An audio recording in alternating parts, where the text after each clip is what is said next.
Bismillahirrahmanirrahim. Assalamualaikum warahmatullahi wabarakatuh. Salam sehat untuk kita semua. Nah, pada kesempatan kali ini kami dari kelompok 5 akan mempresentasikan materi mengenai kognisi sosial. Nah, sebelumnya izinkan kami memperkenalkan diri.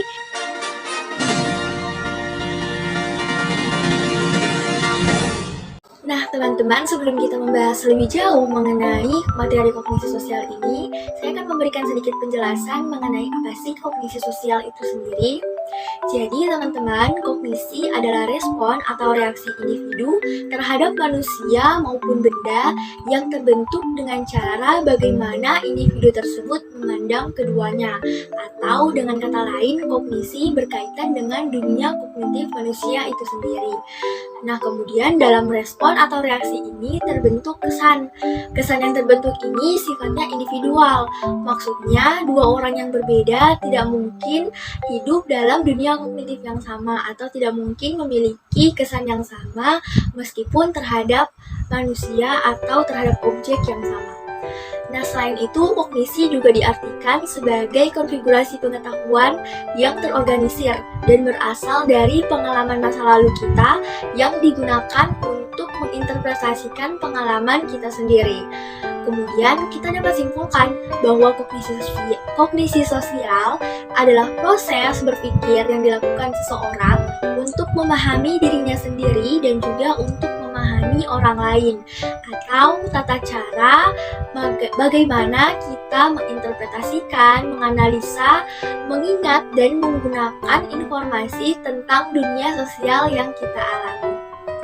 Nah, perlu diketahui juga bahwa dalam kognisi sosial ada satu konsep utama, yakni berkaitan tentang observational learning atau proses belajar dengan mengamati. Nah, saya beri contoh, misalnya jika ada seorang model dalam lingkungan seorang individu, maka dapat dikatakan model ini sebagai proses belajar individu tersebut. Misalnya saya menjadikan teman atau anggota keluarga yang lain sebagai model. Nah, dalam proses belajar ini, saya menjadikan model tersebut sebagai objek utama untuk belajar. Terkadang dalam perilaku seseorang itu bisa timbul hanya melalui proses modeling. Tapi perlu diingat bahwa tidak semua individu mampu melakukan proses modeling tersebut. Seperti tadi yang kita simpulkan bahwa kognisi sosial merupakan tata cara di mana kita menginterpretasi, menganalisa, mengingat, serta menggunakan kembali informasi tentang dunia sosial yang kita alami. Nah, dalam hal tersebut terdapat aspek-aspek dasar. Aspek-aspek tersebut diantaranya adalah skema dan heuristik. Pertama, kita akan bahas tentang skema. Skema itu semacam kerangka atau gambaran yang membantu individu dalam mengorganisasikan informasi-informasi suatu fenomena yang diperhatikan individu. Skema membantu kita mengenali aspek dari suatu situasi atau stimulus, dan skema juga menciptakan struktur dan penataan situasi, memampukan kita untuk mengingat informasi dengan baik, menata dengan detail, dan mempercepat pemrosesan informasi yang relevan. Di dalam otak kita, skema itu seperti skenario yang memiliki alur, dan skema terbentuk berdasarkan pengalaman yang pernah kita alami ataupun pengalaman yang kita dengarkan atau kita baca dari cerita orang lain.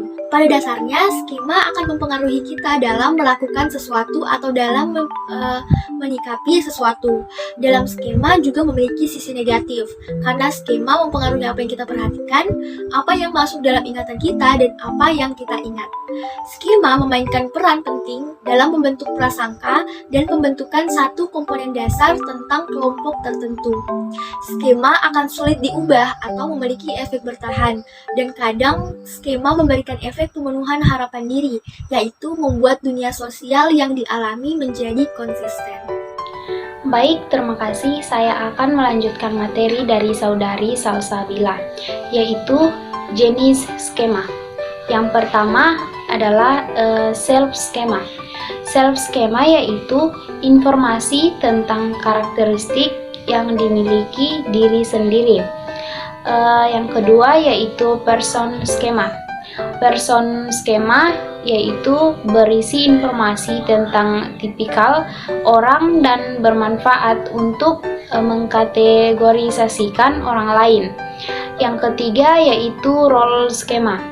Role schema yaitu suatu skema yang berisi konsep tentang norma-norma dan perilaku yang cocok atau pantas bagi orang-orang tertentu dari berbagai kategori sosial ataupun posisi status.